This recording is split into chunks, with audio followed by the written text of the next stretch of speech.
আমরা অনেকেই চিংড়ি পোলাও খেয়েছি, কিন্তু চিংড়ি খিচুড়ি কি কেউ কখনো খেয়েছি? তো আজকে আমি আমার মতো করে আমার স্টাইলে চিংড়ি খিচুড়ি বানিয়েছি, একদম সহজভাবেই। আর একদম ঘরে যা ছিল সেসব উপকরণ দিয়ে আমি চিংড়ি খিচুড়িটা বানিয়েছি। আসসালামু আলাইকুম এভরিওয়ান, কেমন আছেন সবাই? আশা করি সবাই অনেক ভালো আছেন। আল্লাহ তাআলার অশেষ রহমতে আমরাও ভালো আছি। লাইফস্টাইল অফ আফরোজা চ্যানেলে আপনাদের সবাইকে স্বাগতম। কাছে দূরে দেশ ও দেশের বাইরে যে যেখান থেকে বসে আজকের ভিডিওটি দেখছেন সবাইকে জানাই অসংখ্য অসংখ্য ধন্যবাদ। তো শুরুতে আমি কি দেখাচ্ছি বলুন তো? রৌদ্র। কারণ কি, আজকে কয়েকদিন যাবৎ মানে অনেক দিন যাবতই বৃষ্টি হচ্ছে, সে সারা বাংলাদেশে প্রচুর পরিমাণে বৃষ্টি। তো আজকে সকাল থেকেই একদম সূর্য মানে রৌদ্র দেখা গেছে। আর আমাদের এই বাসাতে কি হয় যে সূর্য ওঠার সঙ্গে সঙ্গে রোদ লাগে, আবার হচ্ছে ডোবা অবধি পর্যন্ত রোদ থাকে। তো সেটাই হচ্ছে যে একটু জানালা দিয়ে আপনাদের আবহাওয়াটা ওয়েদারটা দেখিয়ে দিচ্ছি। আর এই যে দূরে একটা বিল্ডিং দেখতেছেন না, তার আগে বলি এই যে কচু শাকটা আপনাদের দেখাই। আসলে এখানে হচ্ছে আমাদের এই বাসার নিচে কচু গাছ আছে। অনেকে দেখি যে এখান থেকে কেটে নিয়ে যে রান্না করে, আবার অনেকে যারা বিক্রি করে অনেকেই হচ্ছে কেটে নিয়ে যে বাজারে দেখি বিক্রি করে। এখন মুখ চুলকায় কিনা বলতে পারবো না। আর আমি এমনি কচু টচু আগে থেকে একটু কমই পছন্দ করি, কিন্তু হচ্ছে যে কেউ একটু রান্না করে মানে দিলে পরে তখন একটু খাই, মানে ওরকমভাবে আমি নিজে রান্না করতে, আমার কচু রান্না করতে খুবই বিরক্ত লাগে। কারণ আমার ওই যে ধোয়া ইয়েতে আমার হাতে অনেক বেশি চুলকায়। তো যাই হোক, এদিকে হচ্ছে যে বিল্ডিংটা দেখতে পাচ্ছেন, ওই যে ওই পাশে, তো দূর থেকে হয়তো বুঝতে পারছেন কিনা, ওই বিল্ডিংয়ের পাশে আমাদের জমি আছে। জমি মানে হচ্ছে যে জায়গা কিনা হয়েছিল বাড়ি করার জন্য। এটা হচ্ছে নাটোর উপশহর।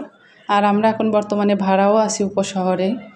তো ওই জায়গাতে ভাবছি যে যাব, মানে আমার ওই জায়গাতে হচ্ছে ডাবের গাছ আছে। তো ডাব প্রচুর পরিমাণে ডাব ধরে, আর ডাবগুলো এত বেশি মানে ভালো, মানে এত সুন্দর নারকেল হয়, প্লাস হচ্ছে পানিও অনেক বেশি থাকে, আর একদম গোল গোল ডাব। তো গোল ডাবে তো জানেন যে পানি বেশি থাকে।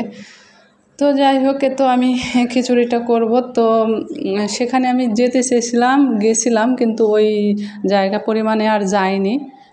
যাওয়ার পরে ভালো লাগছিল না, মানে শুক্রবারের দিন বিকেলবেলা, মানে গতকাল বিকেলবেলা আমি ওইখানে গেছিলাম। ওই ওই পাড়ায়, মানে ওই পাড়া বলতে ওদিকে তো আমি ছিলাম অনেক দিন, এজন্য অনেক ভাবিরা পরিচিত। তো ওদের বাসায়, আমি যে বাসাতে ছিলাম আগে, ওই বাসায় হচ্ছে একটা ইয়ের গাছ আছে, মেহেদির। তো মেহেদি নেওয়ার জন্যেই গেছিলাম, আর ভেবেছিলাম যে আমাদের ওই জায়গাতে যাব, তো আর যাওয়া হয় না। ভাবলাম যে অন্য দিন যাব আর আপনাদের সঙ্গে শেয়ারও করব। তো আমি শুধু মেহেদি নিয়ে চলে আসি। আর তার আগে তো এই খিচুড়িটা, ওটা তো বিকেলের কথা গল্প করলাম। আর এখন এই যে আমি রান্নাটা করব। আসলে কি, আমি এই চিংড়ি খিচুড়িটা রান্না করার জন্য আমার কড়াইটা একটু ইগনোর করেন। মানে আমার কড়াইতে আমি হচ্ছে চিংড়ি মাছ ভেজে রেখেছিলাম, এই কারণে কড়াইতে ওই যে কেমন একটু দেখা গেছে, কিন্তু অন্য ময়লা বা খারাপ কিছু না। তো যাই হোক, চিংড়ি পোলাওটাও রান্না করার জন্য এখানে আমি জিরা তেলে দিয়ে দিলাম, দেখলেন। তারপরে হচ্ছে দারচিনি আর পেঁয়াজ তেজপাতা দিয়ে সুন্দর করে এখন আমি এটাকে একটু নেড়ে চেড়ে নিব। আসলে হঠাৎ করেই আমার আসলে খেতে ইচ্ছে করছিল, হঠাৎ করে চিংড়ি পোলাও। তো হচ্ছে চিংড়ি পোলাও রান্না করব, কিন্তু বাসাতে হচ্ছে যে পোলাওর চাল নাই।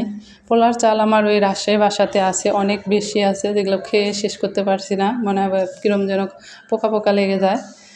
তো এখানে আর পোলাওর চালটা নিয়ে আসিনি। আর সেদিনে যে বললাম না যে 1 ঘন্টার জন্য মায়ের বাড়ি গেছিলাম, মায়ের বাসায়।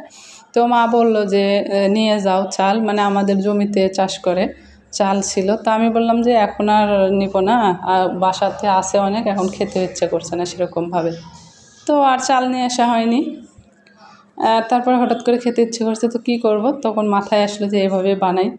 তো যাই হোক, এদিকে দেখতে পেলেন যে আমি মশলা দিয়ে দিলাম, কাঁচামরিচ দিয়ে দিলাম। মশলা বলতে আমি যে মশলাটা এখন পেস্ট করা মশলা দিলাম, এর ভিতরে হচ্ছে আছে আদা রসুন পেঁয়াজ, সব কিছুই একসাথে আমি ব্লেন্ড করে নিয়েছিলাম।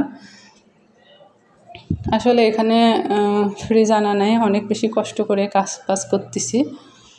যাই হোক, আর থাকবোই 2 মাস পরীক্ষা পর্যন্ত, তারপর তো আবার রাজশাহীতে চলে যাব।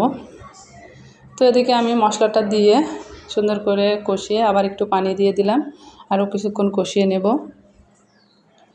তো খেতে সত্যি এত বেশি মজা হয়েছিল, আমি খাওয়ার পরেই তো ভয়েসটা দিচ্ছি। আর চিংড়ি মাছ আমি অল্প পরিমাণে দিই, কিসের জন্য, যে আপনারা তো জানেন ইতিমধ্যে যে আমার মেয়ের চিংড়ি খাওয়া হবে না, আর ও ওইভাবে পছন্দও করে না চিংড়িটা। মানে ও ছোটো চিংড়ি পছন্দ করতো, কুচো চিংড়িগুলো, কিন্তু বড় চিংড়ি ও ছোটো থেকে এমনিতেও খুব একটা পছন্দ করে না। তো যাই হোক, আমি শুধু আমার জন্যে খিচুড়িটা করব, যে দুপুরে খাবো আর রাত্রে খাবো। তো আমার দুপুরে রাত্রে খেয়েও বেঁচে গেছে, সকালে খানিকটা আমাকে ফেলে যেতে হয়েছে, কারণ এখানে ফ্রিজ নেই আর জালও করিনি, এই জন্য যতটুকু ছিল নষ্ট হয়ে গেছিলো। তো শুধু আমার জন্যে তো আমি করে নিচ্ছি। তো এর ভিতরে আমি একটু ডালও দিয়ে দিয়েছি, আমার ঘরে যে ডালটা ছিল সেই ডালটা দিয়ে দিয়েছি। ওই যে বললাম না, আমি আমার মতো করে আমার স্টাইলে চিংড়ি খিচুড়িটা করতেছি। তো খেতে কিন্তু মন্দ হয়নি, মন্দ তো নাই, বরং আরও বেশি অনেক বেশি টেস্ট হয়েছিল, যতটা আশা করিনি। তো এদিকে আমি চিংড়িগুলো দিয়ে দিয়েছি, তারপরে ডাল চাল ধুয়ে রেখেছিলাম সেটাও দিয়ে তো আমি সুন্দর করে কষিয়ে নিচ্ছি।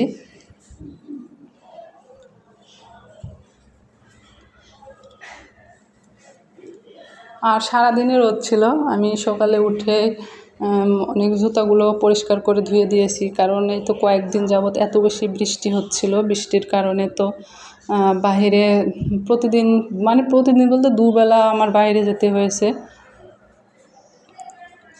এই করে জুতা টুতা একদম মেখে ভিজে হয়েছিল। তারপরে হচ্ছে যে আরেকটা কি, যে জামা কাপড় কিছু কেচে দিলাম, অনেকগুলো বোরকা। আর যখন যে বোরকা পরে বাইরে যায়, ফিরে এসে বোরকা কেচে না দিলে, ধুয়ে না দিলে ওটার পরের দিন তারপর দিন পরা যায় না, এরকম একটা অবস্থা গেল।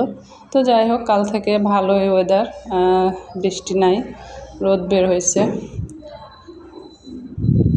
আসলে কোনো কিছুই অতিরিক্ত ভালো লাগে না, গরম পড়লে তখন মনে হয় বৃষ্টি আসুক, আর বৃষ্টি সারাদিনই যদি থাকে এরকম 2 সপ্তাহ 3 সপ্তাহ, তাহলে তো মানে খুবই বিরক্ত, সেটা সবাই জানেন।